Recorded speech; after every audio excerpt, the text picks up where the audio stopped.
अस्सलाम वालेकुम बच्चों। कंसंट्रेशन यूनिट्स ये हम लास्ट टाइम डिस्कस कर रहे थे, जिसमें मैंने आपको परसेंटेज कंपोजिशन का बता दिया था, मोलैरिटी बता दिया था, मोलैलिटी बता दिया था। आज हम पढ़ेंगे मोल फ्रैक्शन, यानी ये तरतीब के लिहाज से चौथा है, ये concentration units of solution. Mole fraction actually ये रेशो है। सर रेशो किस में है? Number of mole of any component of solution, यानी सॉल्यूशन का कोई भी कंपोनेंट है उसके मोल, और टोटल मोल जो है, total number of mole of all the component of solution. और इस रेशो को यानी मोल फ्रैक्शन को हम x से रिप्रेजेंट करेंगे। x mole fraction of component A ये किसके इक्वल होगा? Number of mole of component A over total number of mole of all the component of solution. यानी फर्ज करें एक सॉल्यूशन के 3 कंपोनेंट हैं A B C, तो जो कंपोनेंट A है उसके मोल और टोटल मोल में जो रेशो है that is mole fraction of that component. ये यूनिट उस वक्त यूज़ करते हैं जब किसी सॉल्यूशन के कंपोनेंट 2 या 2 से ज़्यादा हों, यानी अगर 2 हैं, 3 हैं, 4 हैं तो आप मोल फ्रैक्शन यूज़ करेंगे। मोलैरिटी, मोलैलिटी, परसेंटेज कंपोजिशन वो यूज़ नहीं करेंगे, ठीक है।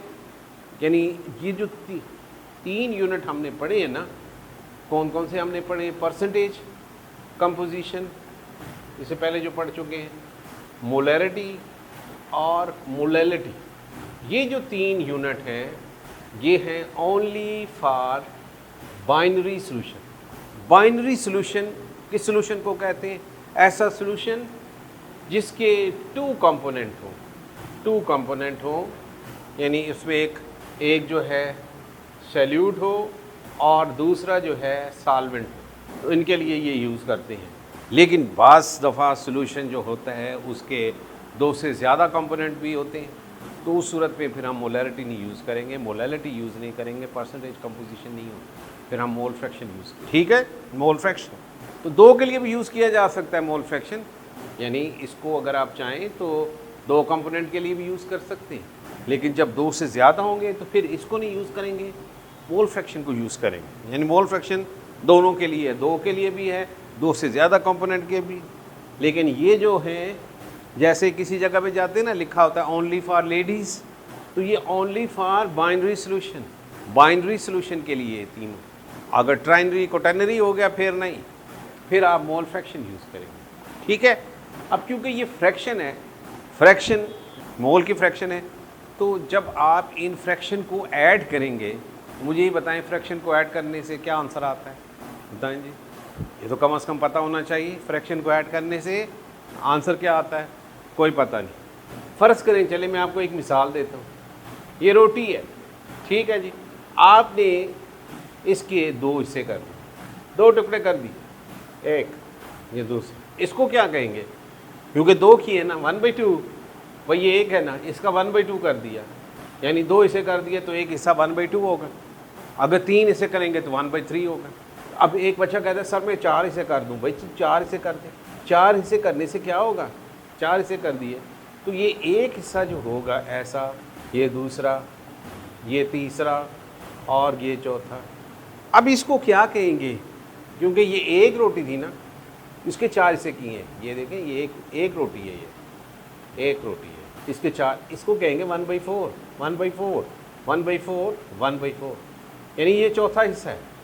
अब जब आप इनको ऐड करेंगे 1/2 + 1/2, आंसर क्या आएगा? 1/4 + 1/4 + 1/4 + 1/4, आंसर 1 आएगा, और उसके इक्वल है ना। तो इसी तरह मोल फ्रैक्शन जो है कंपोनेंट A का, मोल फ्रैक्शन जो है कंपोनेंट B का, और मोल फ्रैक्शन है कंपोनेंट C का, किसके इक्वल होगा? 1 के इक्वल, क्योंकि ये फ्रैक्शन आपने की है, फ्रैक्शन की है ना, ठीक है। मसलन ये 3 कंपोनेंट है, हर एक का एक एक मोल है, तो सम क्या हो गया? 3। तो कंपोनेंट A का क्या होगा? 1/3, दूसरे का होगा 1/3। तो फ्रैक्शन का सम हमेशा 1 के इक्वल होता है। तो अगर आपको ये पता है कि मोल फ्रैक्शन कंपोनेंट इसका कितना है जी, सपोज़ ये 0.1 है, सपोज़ ये, तो मैं आपसे ये पूछता हूँ कि जो सेकंड कंपोनेंट है इसका मोल फ्रैक्शन क्या होगा। ठीक है, आप कहेंगे सर जी हमें तो उसके मोल ही नहीं पता, और उसके मोल की ज़रूरत क्या है, आप क्या करें, XA प्लस XB इसका सम 1 होता है, तो XB किसके इक्वल होगा, 1 माइनस XA। XA आपको बता दिया गया है 0.1, तो आंसर आएगा 0.9। समझ आ गया। सम जो है हमेशा मोल फ्रैक्शन का 1 के इक्वल होगा। ये मोल हैं, ये ग्राम नहीं है। अगर ग्राम में दिया गया है, कोई क्वेश्चन में ग्राम दिए गए हैं, मसलन आपको कहा जाता है जी सोडियम हाइड्रोक्साइड है, ये 10 ग्राम है, वाटर जो है 90 ग्राम है, तो मोल फ्रैक्शन क्या होगा किसका जी, सोडियम हाइड्रोक्साइड का मोल फ्रैक्शन, इसका मोल फ्रैक्शन क्या होगा। तो आपने सबसे पहले ये नहीं करना कि 10/100, कुछ बच्चे ये करते हैं ना 10/10 + 90, दिस इज़ रॉन्ग। भाई ये ग्राम है, ये मोल फ्रैक्शन है, तो भाई ग्राम को मोल में चेंज करो ना, मोल ग्राम ओवर मैस ऑफ 1 मोल, 1 मोल का जो मैस है उस पर डिवाइड कर दो, जिसको मोलर मैस भी कहते हो, तो 10 ग्राम डिवाइडेड बाय 40 ग्राम पर मोल, तो ये ग्राम से ग्राम कैंसिल, 1/4 0.25 मोल। ये किसके आगे, ये आगे जी सोडियम हाइड्रोक्साइड के। अब वाटर के भी बनाने पड़ेंगे, क्यों, क्योंकि मोल फ्रैक्शन के लिए आपको सेकंड कंपोनेंट के भी मोल आने चाहिए। अब वाटर के मोल बना लो, वाटर कितने हैं 90/18, 5 मोल, 5 मोल हो गए। तो अब मोल फ्रैक्शन सोडियम हाइड्रोक्साइड का किसके इक्वल होगा, सोडियम हाइड्रोक्साइड का होगा जी 0.25/0.25 + 5, तो ये हो गया 0.25/5.25। और एक चीज़ याद रखें, जिसके मोल ज़्यादा होंगे उसका मोल फ्रैक्शन भी ज़्यादा होगा, इसके तो कम आएंगे ना, और वाटर के मोल ज़्यादा है ना 5, तो वाटर का मोल फ्रैक्शन किसके इक्वल होगा, वाटर का मोल फ्रैक्शन होगा जी 5 / 5.25। तो ये आंसर और ये आंसर, ये देखें, ये तो एक जैसा हो गया ना, न्यूमरेटर का फ़र्क है, न्यूमरेटर जिसका ज़्यादा होगा, डिनोमिनेटर आपने फिक्स कर लिया, न्यूमरेटर बढ़ा रहे हो, तो न्यूमरेटर जितना ज़्यादा होगा आंसर ज़्यादा होगा, तो दूसरे लफ्ज़ों में जिस कंपोनेंट के मोल ज़्यादा होंगे उसका मोल फ्रैक्शन भी ज़्यादा होगा। ठीक है, तो ये था जी मोल फ्रैक्शन। अब नेक्स्ट जो है यूनिट 5वां, वो है PPM। PPM stand for part पर मिलियन, पार्ट पर मिलियन यानी 10⁶। तो इसमें हम जो सॉल्वेंट है और सैल्यूट है उसको इस तरह से number of part by mass या volume of solute by mass of solution 10⁶, that is PPM। मसलन अगर आपसे ये कहा जाए 1 kg सी वाटर है, ठीक है जी। अब सी वाटर क्या है, what is sea water, sea water is solution. क्यों, सी वाटर प्योर वाटर नहीं होता, ये प्योर सॉल्वेंट नहीं है, इसके अंदर तो बहुत सी चीज़ें डिज़ोल्व हैं।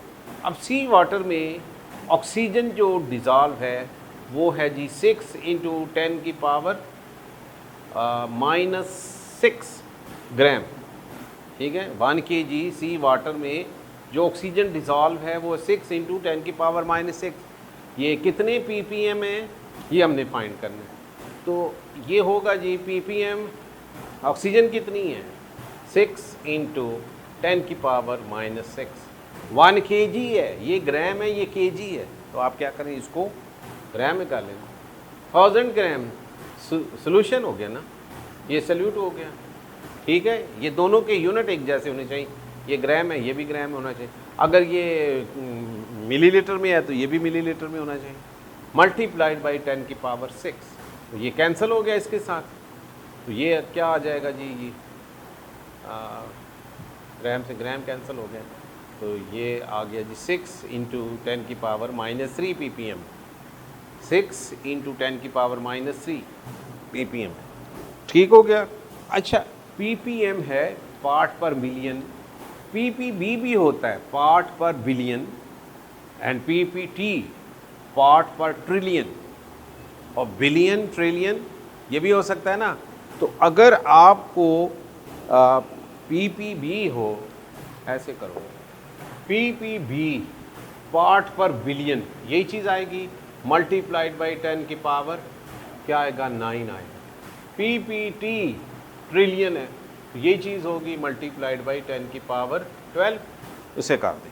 अब एक क्वेश्चन है, an atmospheric chemist report that 1 cubic decimetre, 1 cubic decimetre है किसका जी, एयर का, इसमें 3.5 इंटू 10 की power -4 cubic centimetre carbon monoxide, ठीक है। तो ये आपने पीपीएम बताना है, पीपीएम कितनी होगी, ये क्वेश्चन है।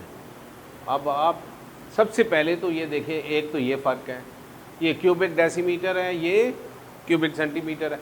आप इसको ये भी तो कह सकते हो 1000 क्यूबिक सेंटीमीटर एयर है। And what is air, air is solution, air is mixture of different gases, तो it mean air is solution. तो सोल्यूशन का वॉल्यूम आपको दिया हुआ है और सैल्यूट का वॉल्यूम दिया हुआ है। देखिए ये मैस में भी हो सकता है, वॉल्यूम में भी हो सकता है, मैस और वॉल्यूम ऑफ सैल्यूट, नहीं आप इसको ऐसे भी लिख सकते हो ना, मैस और volume of solute over mass और वॉल्यूम ऑफ सोल्यूशन, ये ज़हन में रखिए सोल्यूशन है, मल्टीप्लाइड बाई 10 की पावर 6 अगर पीपीएम है, अगर पीपीबी है तो 10 की पावर 9 कर लें, अगर पीपीटी है तो 10 की पावर 12 कर लें। अब इस क्वेश्चन में कार्बन मोनोऑक्साइड है 3.5 इंटू 10 की पावर -4 ओवर 1000 मल्टीप्लाइड बाई 10 की पावर 6, इसको भी ऊपर ले जाएं तो ये 3.5 इंटू 10 की पावर -3 इंटू 10 की पावर -4 इंटू 10 की पावर 6, ये -7, ये 6 -1 आ गया, तो 3.5 इंटू 10 की पावर -1, ये पीपीएम आ गया, ठीक है। ये जो ये -1 है ना, इसको नीचे ले जाएं तो ये 3.5 ओवर 10, तो ये 0.35 होगा, ऐसे कर लें 0.35 पीपीएम। तो ये क्वेश्चन था, तो ये आप कर सकते हैं, कोई इतना मुश्किल नहीं है पीपीएम करना, पीपीएम। हाँ, ये क्वेश्चन अगर आपसे पूछा जाए फिर क्या होगा, एक दफ़ा आया है पेपर में, 0.1 मोलर सोडियम हाइड्रोक्साइड है, 0.1 मोलर सोडियम हाइड्रोक्साइड, ये कितने पीपीएम है, 0.1 मोलर सोडियम हाइड्रोक्साइड, पीपीएम कितना, ये क्वेश्चन। तो ये कैसे करेंगे, फिर लिखते हैं क्वेश्चन। क्वेश्चन है 0.1 मोलर सोडियम हाइड्रोक्साइड, पीपीएम कितना है। अब पीपीएम क्या होता है, ppm mass of solute over mass of solution multiplied by 10 की पावर 6। तो ये 0.1 मोलर का मतलब है कि 0.1 मोल सोडियम हाइड्रोक्साइड के इसमें डिज़ोल्व हैं, डिज़ोल्व इन 1000 क्यूबिक सेंटीमीटर सॉल्यूशन। अच्छा, यहाँ पे एक चीज़ मिस हो गई है, डैट इज़ डेंसिटी, डेंसिटी भी गिवन है, डेंसिटी है जी 0.25 ग्राम पर क्यूबिक सेंटीमीटर, डेंसिटी गिवन है। तो आपने सबसे पहले देखें वॉल्यूम ऑफ सॉल्यूशन कितना है, 1000 क्यूबिक सेंटीमीटर है, डेंसिटी ऑफ सॉल्यूशन वो 0.25 ग्राम पर क्यूबिक सेंटीमीटर। तो मैस ऑफ सॉल्यूशन निकाल लें, मैस ऑफ सॉल्यूशन वो कितना होगा, डेंसिटी मल्टीप्लाइड बाय वॉल्यूम। तो डेंसिटी 0.25 है, वॉल्यूम जो है ये 1000 है, तो ये कितना हो जाएगा जी 25। देखिए ना, ये आसान आपको बता दूं, ऐसे करें, ये पॉइंट था ना, इसकी जगह 1 और 2 ज़ीरो कर दें, ये 2 कैंसल, तो ये 250 आ गई, 250 नॉट 25, 250। अगर आपने 0.25 को 1000 से मल्टीप्लाई करना है तो आप इसको ऐसे करें कि ये जो फ़र्ज़ करें कैलकुलेटर आपके पास नहीं है, ये जो पॉइंट है इसके नीचे मान लिखो, आगे 2 ज़ीरो कर दो, ये हटा दो, 2 ज़ीरो कैंसिल, अब 10 को 25 से 250 आ गया, 250 ग्राम। अच्छा जी, मास ऑफ सॉल्यूट क्या है? 0.1 मल्टीप्लाइड बाई 40, 4 ग्राम। ये 40 कहाँ से आ गया भाई? ये सोडियम हाइड्रोक्साइड का 0.1 मोल है, इसको ग्राम में चेंज करें ना।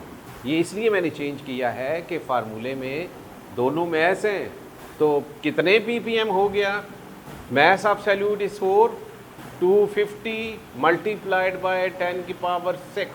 तो इसको आप सॉल्व कर लें, सॉल्व कर सकते हैं ना, तो जो आंसर आएगा वो ppm होगा। ये 4/250 0.016 मल्टीप्लाइड बाई 10 की पावर 6।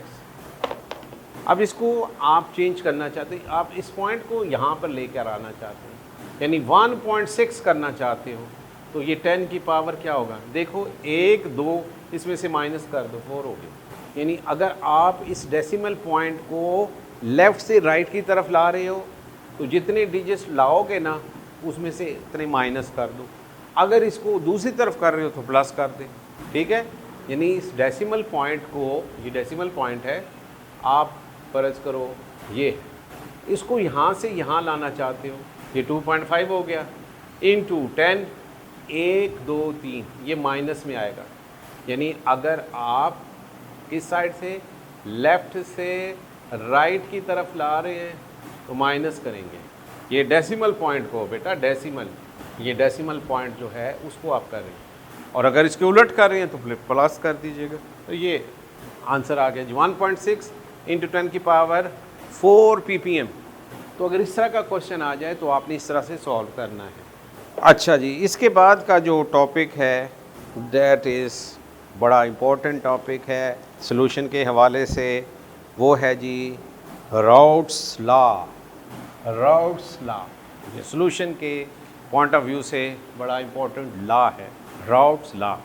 अब राउट्स लॉ क्या है, इससे पहले कि मैं आपको राउट्स लॉ बताऊं, मैं आपको आइडियल और non ideal solution, ideal solution और नॉन आइडियल सॉल्यूशन जो है इसका फ़र्क बताऊं। आइडियल सॉल्यूशन किसे कहते हैं और रियल सॉल्यूशन किसे कहते हैं, या non ideal solution. Non ideal solution जिसको रियल सॉल्यूशन भी कहते हैं, रियल सॉल्यूशन। आइडियल बेटा, जैसे आप लोग जानते हैं कि ये वर्ड जो है आइडियल, किसी के बारे में कहना कि जी वो मेरा आइडियल है, तो इसका मतलब ये होता है कि उसके अंदर वो सारे करैक्टर हैं जो आप चाहते हैं। तो खैर मेरा आइडियल है, आइडियल मुझे मिल गया। यानी जो करैक्टर आप चाहते हैं किसी के अंदर, अगर वो करैक्टर उसके अंदर हैं तो आइडियल है, अगर ऐसा नहीं है तो फिर वो आइडियल नहीं है। मसलन मैं चाहता हूँ कि मेरा दोस्त जो है ऐसा हो जो दिखने में अच्छा लगता हो, खूबसूरत हो, ठीक है जी, वो बोले तो बहुत अच्छा लगे, बोलता है वो भी, उसकी आवाज़ में मिठास हो, सही तरीके से जो है वो चलता हो। यानी ये मैं उसके बारे में जो है अपने अच्छे दोस्त के बारे में कुछ करैक्टर जो है ज़्यूम कर लेता हूँ कि उसके अंदर ये होना चाहिए, ये होना चाहिए, ये होना चाहिए। अब वो मुझे मिल जाता है ऐसा कोई दोस्त, मैं ही कहता हूँ मेरा तो आइडियल है, ठीक है। इस तरह शायर भी लोग जो है वो बड़े जो है कहते रहते हैं जी मेरा महबूब ऐसा हो, ये हो, वो होता कोई नहीं है, मिलता कोई नहीं है। हाँ, बाज़ दफ़ा ऐसे होता है कि वो आइडियल तो नहीं होता लेकिन आइडियल लाइक होता है, यानी कुछ करैक्टर मिल जाते हैं, सारे नहीं मिलते, तो फिर हम उसको आइडियल नहीं कहेंगे, आइडियल लाइक कहेंगे कि इसके अंदर कुछ करैक्टर हैं। तो आइडियल सॉल्यूशन क्या है? एक ऐसा सॉल्यूशन जिसके कंपोनेंट में अट्रैक्टिव फोर्सेस एक जैसी हों और इंडिविजुअल में भी एक जैसी हों। यानी जो फोर्स ऑफ अट्रैक्शन है, पहला पॉइंट फोर्स ऑफ अट्रैक्शन। अब फोर्स ऑफ अट्रैक्शन किस किस में होती हैं? सैल्यूट पार्टिकल और सैल्यूट पार्टिकल में अट्रैक्शन है, सैल्यूट पार्टिकल में और सॉल्वेंट में अट्रैक्शन है, सॉल्वेंट और सैल्यूट में अट्रैक्शन है, फिर सॉल्वेंट पार्टिकल में और सॉल्वेंट पार्टिकल में अट्रैक्शन है। अगर ये सारी attraction, all attraction are same, वो सॉल्यूशन आइडियल होगा। अब रियल में जाते हैं तो ऐसा तो नहीं होता कि भाई जिस फोर्स से वाटर मालिक्यूल को अट्रैक्ट करता है उसी फोर्स से वाटर मालिक्यूल ग्लूकोज के मालिक्यूल को अट्रैक्ट नहीं करेगा, या ग्लूकोज का मालिक्यूल ग्लूकोज को अट्रैक्ट नहीं करेगा। आपने पानी के अंदर ग्लूकोज डाल दिया तो 3 तरह की अट्रैक्शन होंगी। ग्लूकोज के मालिक्यूल ग्लूकोज के मालिक्यूल को अट्रैक्ट करेंगे, ग्लूकोज के मालिक्यूल पानी के मालिक्यूल को अट्रैक्ट करेंगे, पानी के मालिक्यूल को अट्रैक्ट करेंगे।